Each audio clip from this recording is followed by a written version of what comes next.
ये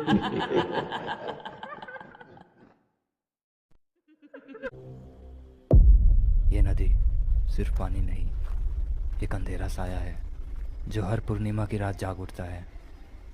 ये छोटी सी नाव जो लहरों के साथ बेबस थपेड़े खा रही है, उसमें छुपी है एक कहानी, एक श्राप। सूरज, तुम कर लोगे ना बेटा, कोई गलती मत करना।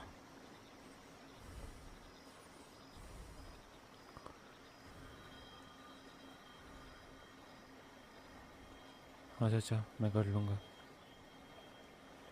अगर मेरा छोटा भाई आज जिंदा होता तो ये दिन तुम्हें कभी देखना ही नहीं पड़ता।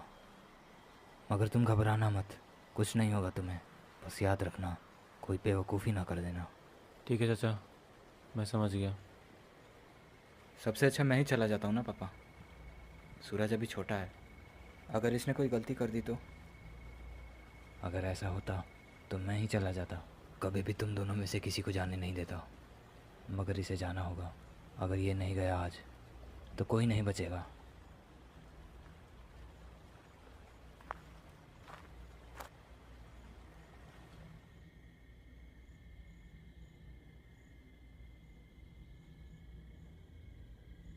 सूरज बेटा, अब हमें यहाँ से निकलना होगा। तुम जाओ, जाकर नाव पे बैठ जाओ। और हाँ, वापस आकर सीधा घर ही आना। हम तुम्हारा इंतज़ार करते रहेंगे। जल्दी से वापस आ जाना, कोई गलती मत करना बेटा। चलो विनीत।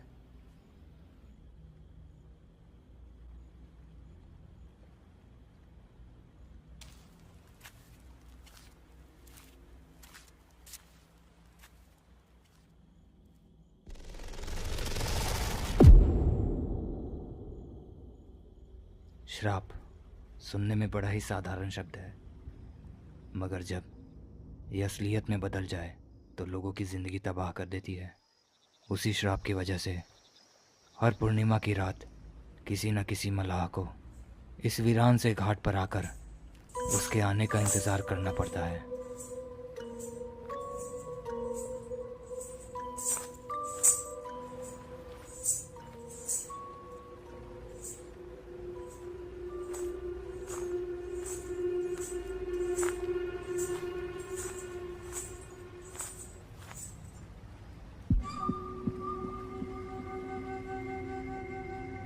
कहाँ जाना है आपको?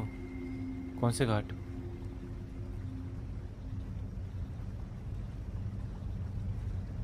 कहाँ, पुरानी घाट?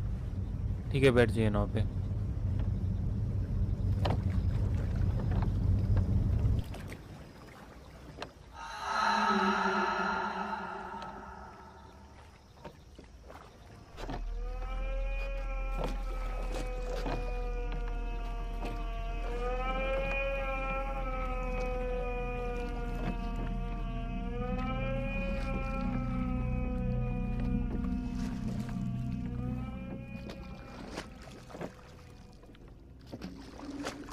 सूरज डरा हुआ था और उसका डर वाजिब था, क्योंकि वहाँ जाने से पहले उसके चाचा ने उसे कुछ चेतावनियाँ दी थी, जिसे सुनने के बाद सूरज बिल्कुल भी इस काम को करना नहीं चाहता था। मगर यहाँ आना उसकी मजबूरी थी। मुझे काली घाट जाना है। हाँ ठीक है, चलते हैं। काली घाट ये वही जगह है जहाँ से इस पूरे कहानी की शुरुआत हुई थी। गांव के लोग वहाँ जाने से पहले 10 बार सोचते थे, मगर सूरज ने एक बार भी नहीं सोचा कि काली घाट जाना उसकी कितनी बड़ी गलती हो सकती है।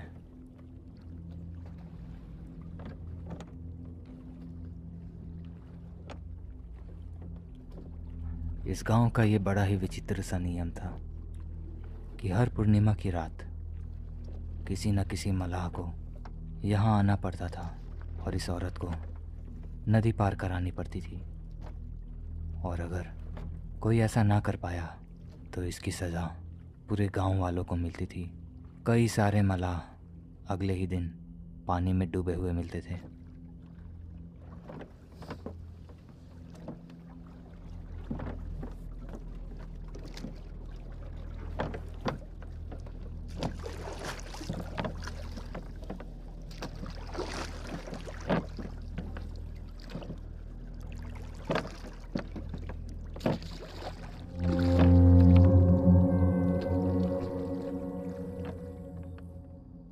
आ गया कालीघाट।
ये क्या है? ये तो पायल लग रहा है। ये पायल, ये तो उसी का लग रहा है। क्या करूँ? मैं इसे घर तो नहीं ले जा सकता। इसे वापस कर देता हूँ। अभी ज़्यादा दूर नहीं गई होगी।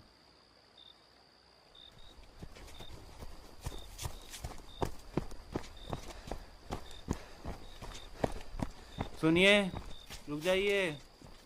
आपका पायल छूट गया है।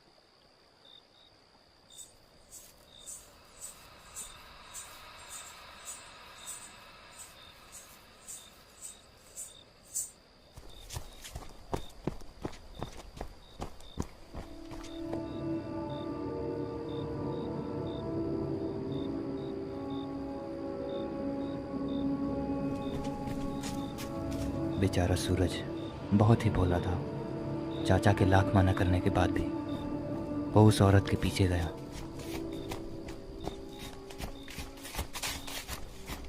सुनिए, कहाँ चली गई इतनी जल्दी?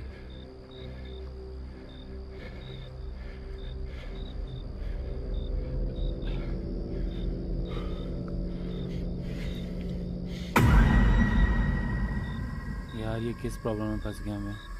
थोड़ी देर और देखता हूँ। अगर नहीं मिलेगी तो इस फाइल को यहीं पे फेंक दूंगा।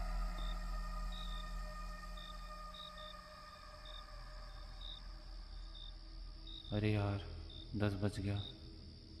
नेटवर्क भी नहीं है कि घर पे मैं बता दूँ।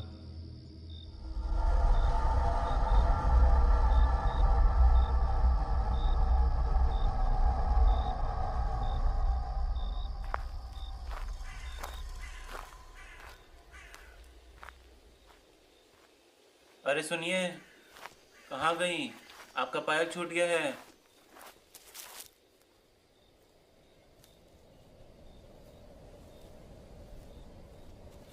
ये सूरज की नादानी थी या बेवकूफ़ी कि वो अभी तक नहीं समझ पा रहा था कि वो कोई इंसान नहीं जिसे वो वापस पायल लौटाएगा।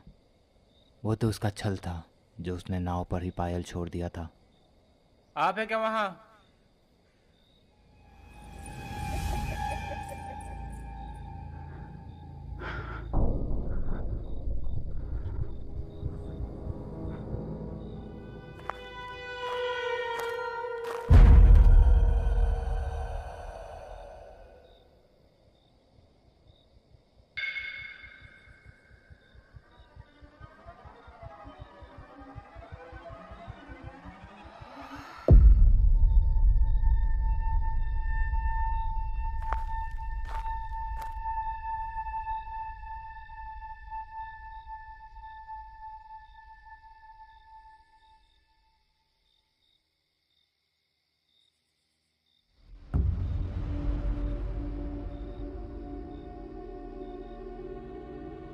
छोड़ो यार, बहुत रात हो गई है।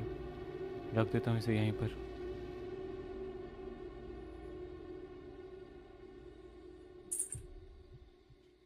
सूरज वहीं पायल फेंक कर घाट की ओर मुड़ जाता है।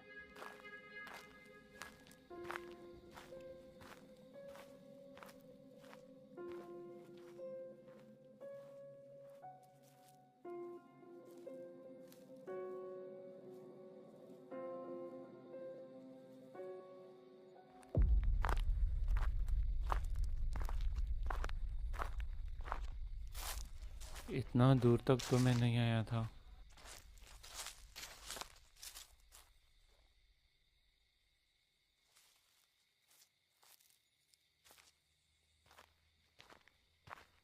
ऐसा क्यों लग रहा है कि मैं बार बार एक ही जगह पे घूम रहा हूँ?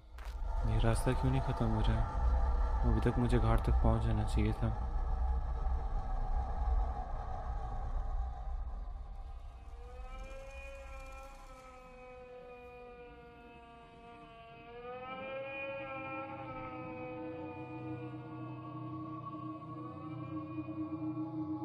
ये तो वही जगह है जहाँ मैंने पायल फेंका था।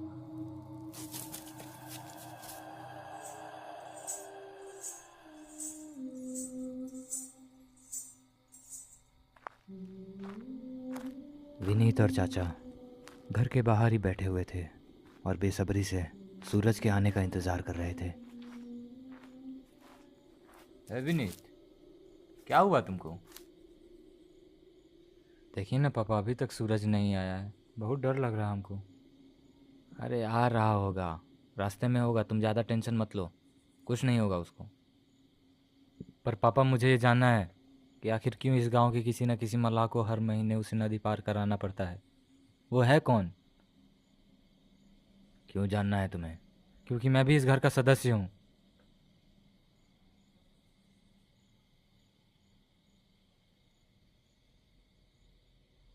ठीक है, बताते हैं, बैठो यहाँ।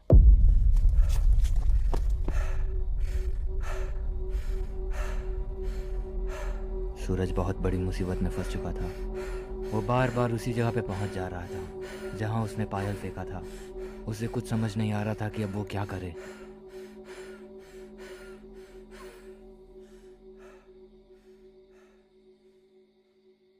हे भगवान, ये पायल, बहुत बड़ी गलती कर दी मैंने। मुझे यहाँ नहीं आना चाहिए था। मैं बार बार यहीं आ जा रहा हूँ। लगता है मैं फंस गया हूँ।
बताइए पापा।